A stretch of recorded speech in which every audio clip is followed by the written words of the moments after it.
मित्रों नमस्कार। अभी पिछले नवंबर में 30 नवंबर को जो 5 सूबों का इलेक्शन हुआ था उसके क्या नाम एग्जिट पोल जो अनुमान लगाते हैं रिजल्ट के बारे में वो सब आए थे। उसमें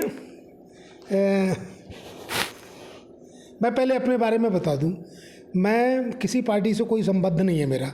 मैं एक आम वोटर हूं, लेकिन चूंकि मैंने एक अच्छे संस्थान से भारतीय संविधान, पॉलिटिकल फिलॉसफी इसका अध्ययन किया था बड़ी क्लासेज में, तो और दूसरे मेरी उम्र भी 70 प्लस है, तो भारतीय जो गणतंत्रात्मक शासन व्यवस्था है उस पे थोड़ा बहुत जो अध्ययन है मेरा, और फिर आज पूरी उम्र के हिसाब से भी जो मैं अभी तक देखता आया हूँ, समझता आया हूँ, जो मैंने उसको समझा है, उस हिसाब से मैं भी थोड़ा सा भी अपना कभी कभार कोई वीडियो बनाने की या पॉलिटिकल बात डालने की, एक सोशल मीडिया पे मेरा अपना चैनल है, उसमें मैं अपना अपलोड करता हूँ।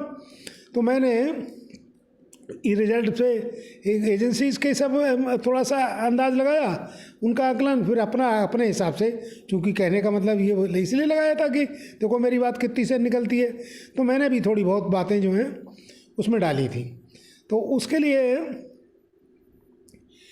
मैं पूरा 5 सूबों के लिए है हालांकि वो, लेकिन वो एक चूँकि सबके बारे में कहा जाएगा तो वीडियो बहुत लंबा हो सकता है, लोग देखना वैसे कम पसंद करते हैं, तो हर सूबे के लिए अलग अलग मैंने अपनी बात रखी थी। अब सबसे पहले मध्य प्रदेश को ले लिया जाए। बड़ा सूबा है, बड़ी सीटें हैं, और वहाँ के रिजल्ट भी एक एजेंसी, वैसे तो किसी एजेंसी ने, जितनी भी एजेंसी थी, मिजोरम और तेलंगाना को छोड़ के कहीं भी एंटी इनकम्बेंसी की वाली बात नहीं देखी थी। एंटी इनकम्बेंसी का मतलब कि वहाँ सरकार को हटाने वाली, तो वहाँ तो ये था कि BRS वाले भी हट जाएंगे, और वहाँ MNF वाले, मिजोरम में MNF वाले भी हटने के चांस उनके पूरे हैं। तो वहाँ तो एक तरह से थोड़ा बहुत एंटी इनकम्बेंसी की बात थी। बाकी सूबों में ऐसा कुछ नहीं, किसी ने कोई ज़ाहिर नहीं किया।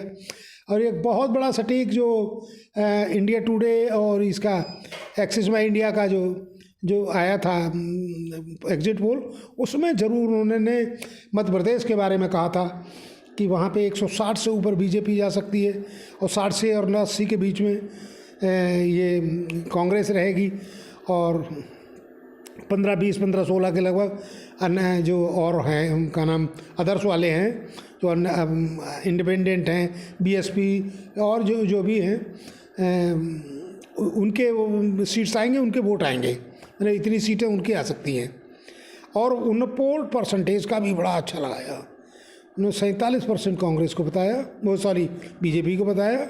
तो यहाँ पे थोड़ा सा तो शक पड़ रहा है, क्योंकि बाकी और सूबों पे तो उन्होंने, जैसे राजस्थान को कांग्रेस को ही जीतता हुआ दिखाया, और क्या नाम ये आपका छत्तीसगढ़ में भी कांग्रेस का ही अपर एंड बताया। लेकिन यहाँ पे वोट परसेंटेज, और वो भी थोड़ा बहुत नहीं, पिछले साल के मुकाबले लगभग 8% वोट बढ़ गया। 47 वोट 47 उन्होंने बताया था, 48% वोट उनका पड़ा। तो इस तरह से ये बड़ी थोड़ा डाउटफुल तो लग रहा है कि किस तरह से, और कहीं पे सही नहीं, फिर इसमें इतना सब लोगों को कि मतलब लंबा बता दिया कि 2/3 के लगभग कांग्रेस से लगभग बहुत ज़्यादा सीटें, तो और उसका भी कि और लोग भी इतना ही करेंगे, नहीं मतलब लगभग, हाँ वो तो राजस्थान का है 2 सीटों, लंबी सीट का इनका कि 1 सीट या 1-2 सीट BSP या और कोई आ सकता है, तो एक ही पार्टी अदर्स में 1 ही जीता है, और बाकी यही सब 66 जीते, उधर 163 जीते तो BJP वाले। लेकिन उनका आकलन और जगह तो बिल्कुल वैसा रहा।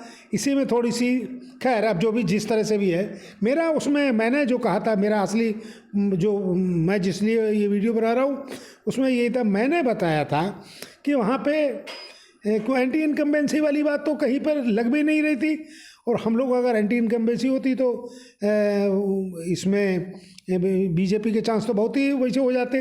तो उसमें यही मैंने कहा था कि हालांकि लड़ाई तो अच्छी होगी, और चूँकि 18 साल तक ये लगातार रहे हैं, और पिछले बार इन्होंने गलत तरीके से कांग्रेस को जीते हुए को बाद में मतलब बैकडोर से या अपना खरीद फरोख्त करके जो सिंधिया पार्टी को लेके अपने ने तोड़ लिया था, और वो सरकार उन्होंने कमलनाथ की हटा के अपनी शिवराज सिंह की सरकार बनी। तो वो एक पॉइंट थोड़ा सा दिमाग में आ रहा था, इस पॉइंट पे थोड़ा सा अदरवाइज भी हो सकता है। और वैसे ये मेरा आकलन यही था कि वहाँ पे बड़ा कायदे से नेक टू नेक फाइट बनी, कांटे की टक्कर होगी।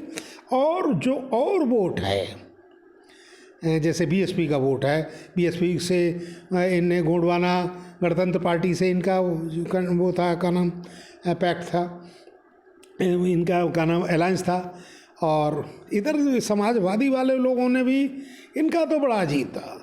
इन्होंने कहा कि हमें 5 सीटें या 4 सीटें चाहिए, लेकिन वो बात फाइनल नहीं हुई तब तक 17-18 के उन्होंने वैसे ही अनाउंस कर दिया। और फिर यहाँ तो इन्होंने 69 सीटों को पे 71 सीटों पे अपने कैंडिडेट खड़े कर दिए।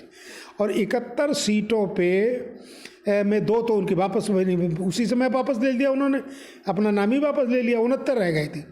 अब ज़रा देखने वाली बात है, मैंने इनको बताया था कि ये लोग वोट जो काटे, चाहे बसपा वाला वोट, यार कहने मतलब बीजेपी के अलावा अदर्स वोट जो है और कांग्रेस के अलावा, वही वोट नुकसान कर सकता है। और उसी वोट ने नुकसान किया भी।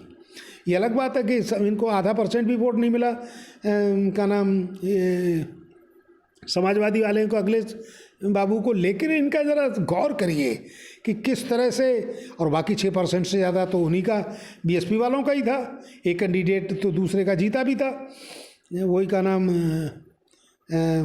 आदिवासी समाज पार्टी वाला। तो वो मैं उसी पॉइंट पे आने की बात कर रहा हूँ कि ये सब चीज़ें मेरे दिमाग में थी, लेकिन अब इनकम्बेंसी तो जाती तो बीजेपी के खिलाफ जाती, तो वो तो बात ही यहाँ पे नहीं आई। हाँ, इतना ज़रूर है कि कैंडिडेट्स के चयन में, ये तो समाजवादी वालों का तो यह है कि इन्होंने कमाल कर दिया साहब। अखिलेश बाबू तो इस तरह से वहाँ पे जा रहे थे, समाजवादी पार्टी के जो चेयरमैन, यूपी के मुख्यमंत्री रहे हैं, वो तो इस तरह से उन्होंने जैसे अपना क्या नाम, अरे हेलीकॉप्टर वगैरह से इस तरह से सघन कर रहे थे जैसे ये मुख्य पार्टी यहाँ की हो और ये फाइट में हो। जबकि एक को जरूर मिला 1000, लगभग इनके 3/4 वालों को तो 1000 भी वोट मिला, एक को जरूर मिल गया है, वो तीसरे नंबर पे एक लेडी कोई यादव है, उसको मिल गया है। लेकिन सब मिला के वोट तो इनका आधा % भी नहीं है, 0.46% है। लेकिन इनकी फाइट, और फिर दूसरे इनका असली मकसद जैसे इसी में लगाया जाए बात कि मतलब किस तरह से, हालांकि इनके लिए वोटों की वो नहीं, वोट तो इनका पिछले बार जितना इनका पिछले बार था उतना लगभग तो सही, इस बार उतना ही वोट फिर है, यानी वोट % भी नीचे नहीं आया। अब मज़े की बात ये आती है कि जो बताया गया कि बीएसपी और ये वोट काटेंगे, तो ये वास्तव में बीजेपी का तो इस तरह से उनका जो उन्होंने अपना वो बना लिया है, पैटर्न बना लिया है, या उन्होंने जो उनका जो सिस्टम बन गया है इलेक्शन का, उसमें तो उनके वोट नहीं कटते। वो इस तरह से उनका फिट है, जो वोट उनके लिए पैक हो गया, जो वोट उनसे जुड़ा हुआ है वो वोट नहीं। बाकी वोट जो कटेगा वो कांग्रेस का ही कटेगा, ये मैंने बात यहाँ पे जाहिर की थी। क्योंकि बीजेपी का अपना सिस्टम है। आप ज़रा अंदाज़ लगाइए, बीजेपी के लड़ने के हिसाब से, जैसे ये मैंने बताया कि इनके पार्टी के खिलाफ तो इनकम्बेंसी है ही नहीं, पार्टी के खिलाफ तो है ही नहीं, को पार्टी का वोट % वही है, तो कैसे माना जाए कि पार्टी के खिलाफ मतलब वो जा रहे हैं। लेकिन बीजेपी का वोट बढ़ रहा है, तो उसके पीछे उनका अपना मैकेनिज्म है। दूसरे उनका जो सिस्टम है इलेक्शन लड़ने का, उनको तो सिर्फ और मतलब कोई मतलब ही नहीं है पब्लिक से। उनको तो इस तरह से जाहिर करना है, झूठे बोलना है, बढ़िया करके समझा देना है, तो फिर बात कैसे बनेगी? वो तो उनके हिसाब से हो ही जाएगा। अब ज़रा देखिए उन्होंने कितने अपने मंत्रियों को भेज दिया, और उनके नाम बहुत पहले ही डिक्लेयर कर दिए थे, और पहली लिस्ट उन्होंने वहाँ निकाली जहाँ कि वो हारे हुए थे, तो लंबा टाइम दे दिया उन्होंने। तो केंद्रीय मंत्रियों को लड़ा रहे हैं, एमपीज़ को लड़ा रहे हैं, और अब वो मज़े की बात है उन सब वो अगर वो जीत गए, हालांकि वो 17 में 12 ही जीते हैं, तो तीनों सूबों में जहाँ जहाँ उन्होंने खड़े किए थे। लेकिन वो जो है अब उनके इस्तीफा दे रहे हैं, इसका मतलब अगले इलेक्शन की तैयारी अभी से होने लगी। अब कांग्रेस का चूँकि इन्होंने थोड़ा सा जो हायरार्की होती है पार्टी की, जिसे का नाम वो टेक्निकल भाषा में कहा जाता है ऊपर वाला का नाम अब थोड़ा सा वो दिमाग में मिस हो रहा है। जो बड़े नेता होते हैं उनके लिए तो का नाम उनके अब इन पे उनका उतना नहीं चल पाया। उन्होंने भी थोड़ा फ्री हैंड दिया कि कमलनाथ थे कि आप उनके ऊपर है कि वो किस तरह से क्या करेंगे। तो उनके एक तो वोट कैंडिडेट के चयन कायदे से नहीं हो पाया। तो अगर कैंडिडेट के खिलाफ तो इनकम्बेंसी रही, एंटी इनकम्बेंसी रही, उनकी खिलाफत रही, या कैंडिडेट उस हिसाब से नहीं आ पाए जिस तरह से आप बताइए साहब, कमाल की बात है। एक मंत्री को, केंद्रीय मंत्री को एक खाली विधानसभा दे दी जाए तो उसके पास साधन भी बहुत होंगे, उसके पास पूरा सब छूट होगी। और फिर इलेक्शन, बीजेपी का इलेक्शन तो वैसे ही छूट है, जो वैसे ही थोड़ी इनके लिए अडानी वगैरह को इतना बड़ा बना दिया गया है। तो इनका तो क्या नाम अरे कारपोरेट का और बीजेपी का तो बहुत लंबा वास्ता है, ये तो किसी से छुपी हुई बात नहीं है। अब हम लोग ये जैसे मैंने बताया, हम लोगों को दिक्कत क्या है, यही तो है कि ये बेवकूफ़ बनाए पड़े हैं, पूरा पूरा झूठ बोल रहे हैं। अब जो आदमी थोड़ा जानता है, पढ़ा लिखा है, और जो किसी पार्टी से संबद्ध नहीं है, तो उसे या तो हम भी कहीं पे चिपके हुए होते या कुछ कर रहे होते, तब तो थोड़ा दिमाग में आ सकती थी या वो बात होती। लेकिन जो अब जान रहे हैं कि ये बिल्कुल, अब इनके जितने ये गारंटी वाली बात आ गई, बताइए साहब कौन सी गारंटी दे रहे हैं? देश को आप गरीब कर रहे हैं, महंगाई ज़्यादा है, रोज़गार घट रहे हैं, और क्या नाम सब कुछ है। रुपए की कीमत, इंपोर्ट एक्सपोर्ट का जो डिफरेंस है वो बहुत बड़े घाटे में जा रहा है। जिस चीज़ पे लेके आप आए थे, कांग्रेस के गवर्नमेंट को हटा के आए, जिन बातों पे आप महंगाई पे लेके आए, वो सब चीज़ बढ़ती जा रही है, सब डल होती जा रही है। पैसा अब जो पब्लिक का आपका जो कारपोरेट वाला है, जो बड़ा आदमी है, वो तो विश्व का दूसरे नंबर पे जा रहा है। लेकिन विश्व में गरीबी पे आम प्रति व्यक्ति के हिसाब से तो हम बहुत नीचे जा रहे हैं। हमारे पड़ोस के जितने भी गरीब मुल्क हैं, चाहे वो पाकिस्तान हो, चाहे वो का नाम बांग्लादेश हो, ये हमसे अच्छे जा रहे हैं, उनसे भी हम नीचे हो गए प्रति व्यक्ति आय में। तो बात इधर उधर थोड़ी सी बहती जा रही है।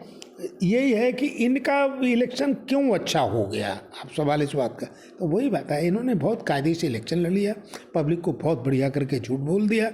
बीजेपी का वोट, कांग्रेस का वोट बेशक नहीं घटा, लेकिन इनके कैंडिडेट्स का चुनाव लोकल लीडरशिप के में का तो उनका है ही नहीं बिल्कुल। वो तो मोदी जी है जो उनका सेंट्रल वो करते हैं, क्योंकि ये बीजेपी तो कुछ है ही नहीं। बीजेपी का मतलब है मोदी की पार्टी, तो मोदी जी जो तय करते हैं, तो उन्होंने अपने एमपीज़ को भेज दिया, मिनिस्टर्स को भेज दिया, और बहुत कायदे से सघन, बहुत दिन से तैयारी, मतलब कब से जो बहुत इनकी सीन जनरली वो तो बहुत पहले ही अगस्त सितंबर में ही शायद पहली लिस्ट आ गई थी, तो उनकी तैयारी भी अच्छी खासी हो गई। और असली बात यही है, और इनका वोट जो है, जो दीगर वोट चला गया, जिसको मैंने हाईलाइट में मैंने खुद कहा था कि वही उसी में ये जा सकते हैं, तो वो वोट कांग्रेस बीजेपी का तो नहीं कटेगा, बीजेपी का वोट तो फिक्स है। तो उनको इस तरह से वही लोग हैं जो किसी तरह से फ़ायदा उठा रहे हैं, या उनको इस तरह से उनको ब्रेन वॉश कर दिया गया है। क्या उन्हें हिंदू मुस्लिम पे उन्हें ला के किसी पॉइंट पे उन्हें तो इलेक्शन जीतना है। अब आपको दिखा दिया कि इस तरह से होता है इलेक्शन जीतने के बाद। अरे जीते तो कांग्रेस वाले भी थे नेहरू के ज़माने में भी, आप अभी 10 साल नहीं हुए तब तक आप अगली हैट्रिक की बात कहने लगे। तो ये पूरा जो मार्केटिंग है वो बहुत अच्छी है बीजेपी का, और उसी के इलेक्शन में फ़ायदा हो रहा है। तो अब ये है कि ये इस पर क्या निकाला जाए। क्या बीजेपी जैसे इंडिया की वाली बात आई कि इंडिया के जो गठबंधन हुआ था, इंडियन अलायंस हुआ था, इंडियन अलायंस, उसमें लोगों ने कांग्रेस पे थोड़ा सा वो दिया जा रहा है। अब कांग्रेस के नेता कोई कुछ कह रहे हैं, कोई कह रहे हैं कि हिंदुत्व की कीमत नहीं समझ रहे हैं, या हमारी वेशभूषा पे नहीं देख रहे हैं। अच्छे लीडर को कांग्रेस वर्किंग कमेटी में अगर उनका नाम नहीं आता, या उनको का नाम उसमें अरे स्टार कैंपेनर में स्टार जो होते हैं, अरे जो स्टार प्रचारक जो होते हैं उनमें नाम नहीं आता, उसी में उनके लिए बातें आ जाती हैं। अदरवाइज़ कांग्रेस की खिलाफत में आते हैं। जबकि हम जैसे लोग या कोई भी जो कि पार्टी से संबद्ध नहीं भी हैं लेकिन असलियत को समझ रहे हैं कि देश का क्या किससे भला है, देश में क्या होना चाहिए, ये सब क्या कर रहे हैं। अब ये चूँकि पार्ट अभी तो मैं 5 राज्यों की बात थी, चूँकि वीडियो लंबा हो जाएगा, अब एक एक करके लिया जाएगा। अभी मध्य प्रदेश के बारे में बताया, अगले बारे में राजस्थान के बारे में जाएगा। बहुत बहुत शुक्रिया, बहुत बहुत धन्यवाद।